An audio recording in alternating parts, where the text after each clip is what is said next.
There is an absolute business imperative for inclusion in the future of work. As global demographics shift and emerging markets grow, the consumer and talent landscapes are becoming increasingly diverse. This diversity is not just changing the face of our workplaces and our marketplaces, it's reshaping the very foundation of how businesses operate and compete. If we as organizations want to attract, want to retain not just the next generation of talent, but the next generation of customers, we have to learn how to be inclusive of that diversity. We have to understand these people. We've got to figure out what it is they want, what it is they need, what it is they expect as not only future employees, but as future customers. The future is diverse, and the future is now.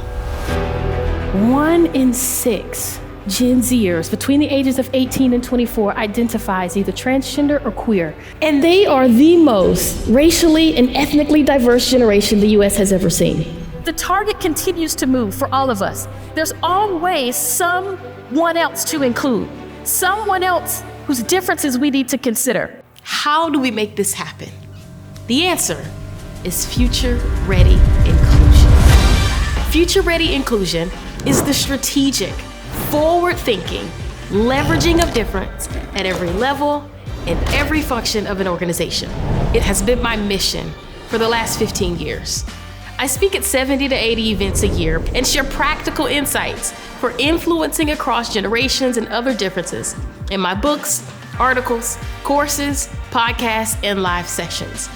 I've advised the C-suites of global household brands on crafting and leading the future of work.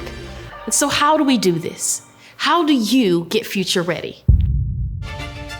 It starts with embracing the expected shift in demographics, seeing it as an opportunity to be excited about and not a threat to be afraid of. Secondly, we've got to craft your own future. What is the position that you want to have in this future of work? And then we create our future-ready strategic plan. And then lastly, we develop the future. That is where we really focus on building what I call inclusive capabilities.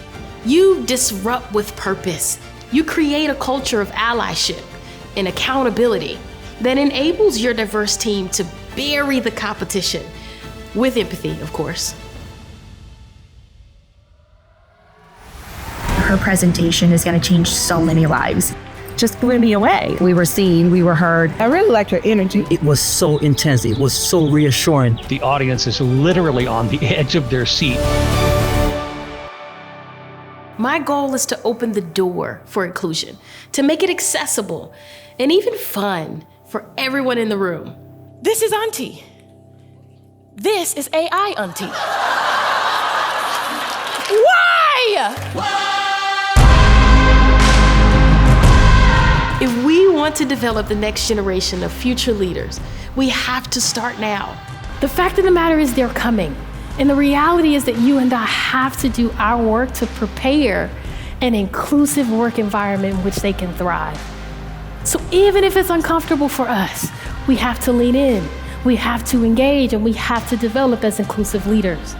And so yes, change the name of DEI, change the title, change the acronym, change what's on the door. At the end of the day, as long as there is difference present, you're gonna need inclusion. That is what future-ready inclusion is about. Preparing today's generations for the diversity of tomorrow's.